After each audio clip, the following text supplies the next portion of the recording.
In this video, I'll detail 5 facts about this microphone, the RE20 from Electro Voice. It's a mic that I've got a sentimental connection to, one that I pretty much need to explain right off the top here. Back in the day, this was the first ever broadcast mic I used as a professional. It was the late 90s, I was working in local television. I was using an RE20 to voice track for feature packages. And I didn't even know what I was using back then. I just knew it sounded great. It had some processing, little signal chain. Crazy how at some point I remembered and I put it together. Yeah, it was the RE20, which was my first and ultimately remains here into 2023, one of my favorite mics to use. By the way, you're hearing it right now, fully processed for this video. So let's get into these facts. Number 1, this microphone, in my opinion, should be the most popular podcast microphone. But unofficially, let's just say it's not. That's because who doesn't have and use a Shure SM7B in podcast and content creation these days? It seems like this microphone is on camera everywhere, and it won the popularity contest somehow, some way. But in my opinion, maybe it's something as stupid and simple as looks. People don't like what the battleship gray color of this microphone, I'm not sure. Or maybe it's just a tad more expensive, and that's why cost prohibited buying this one versus some 7Bs. This microphone, to me, sounds better. It's got less self-noise. It's got variable D technology to be a little bit more friendly in terms of mic technique and presence. This microphone should be the one that sounds better to most people. It should be the one that won the popularity contest for podcasting and content creation, but it didn't. When I see somebody using this, maybe instead of an SM7B, I know they know something about their sound preference and the signature that they're looking for. Okay, fact number 2, this microphone is a dynamic, so just like the 7B, and this is the last time I'll show it, this is an RE20 video, not a 7B video, this microphone needs a significant amount of gain to power it. Not at all as much as the 7B does, but still about 55 dB. That's the magic number I've found for live streaming. If you want to record it at a lower volume and then boost it in post, that's fine. But if you want to power this thing for a live stream where there are no additional ways to pump it up before it goes out over the stream, you will need about 55 dB of gain and a good preamp to get that clean gain. But I also want to let you know you can bring the preamp up even higher than that, and you're not going to get a lot of hiss or self-noise from this microphone. It is a dynamic, not a condenser, so it's not going to be ultra quiet, and I still wouldn't recommend this microphone for soft speakers, or if you're going to do an ASMR video, don't use the RE20. Don't be silly.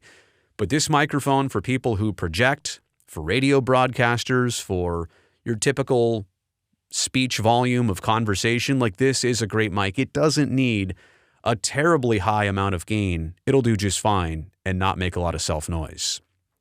Okay, in terms of mounting this microphone, it does need a shock mount. If you tap on it here or there, or tap this isn't a real great arm, but it will make some noise. So you do want to put this microphone on a shock mount. Electro Voice does make a fantastic one. This is model 309A. You see this one everywhere in radio stations to mount this mic. There are some other ones that hold it in different spots, but they cover up some of the side grills. This is the optimal and perfect shock mount, but there's one huge problem.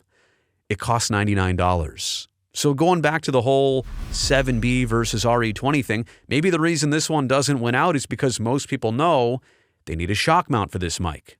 The 7B doesn't. This microphone's shock mount, the right one that you want to get, costs $99. $99 is as much as most people will even spend on their microphone in total, let alone just the shock mount for it. So it's unfortunate that I recommend the shock mount. You do need one, but it costs an additional basically $100 to the cost of the microphone. Variable D, that's a technology with this mic that I'll explain. It does make a difference while you're close talking. As I close talk it here, you'll notice there's not a huge change in tone of my voice, whether I'm really close to it, I'm all over the microphone, or if I back off to a pretty much normal distance away. That's variable D technology. It makes it more forgiving of a microphone so that your subject or your host or whoever's talking into it, they can kind of be all over the place and it doesn't greatly alter the sound. Now, if you get off axis on this thing, if you're way off to the side over here, yeah, of course it's going to sound different. But as so long as you're kind of in this bubble, the distance of right up on it, and I mean, there's compression here on this signal, so the volume's not changing, but the EQ, the frequencies are not changing. The lows are not totally overwhelming here. That proximity effect is not taking over entirely because of this variable D technology. So I recommend it. I like it. Maybe that's not what you want, though. Maybe you're somebody who is thinking about voicing movie trailers and saying, "in a world." I mean, I can still get that a little bit here. But again, if you're going for beefy and you want that deep, close talking sound, this microphone just may not be the one for you. Again, if that's what you're searching for. Okay, next fact to cover here. This mic has way more top end than you would expect. I'm talking about the frequency response. Dynamic microphones typically have a smooth low end. They might be described as darker in comparison to condenser microphones. Mid-range, it's all over the place. How much presence, how many of those vocal frequencies are there? But this one's got some sparkle. This one's got some shine to it. And again, that's a characteristic of a condenser mic, which I like, which in fact I prefer here in the home studio. And so that's probably why I enjoy this mic a ton. It's got a nice frequency curve. It accentuates the high ends. It almost has a condenser-like sound in a broadcast dynamic microphone. And again, just going back to the whole preference thing of popularity contest versus podcasters and content creators, that's why I would have thought this microphone, if you just did a listening test, an A/B test of sound samples, and you didn't know which mic was which, I bet you more often than not, the trained and the educated ear would pick this microphone over the 7B. So those are my 5 facts about the Electro Voice RE20. I didn't mean to make it a comparison video against the 7B, but you need to know some things about this microphone. I love it.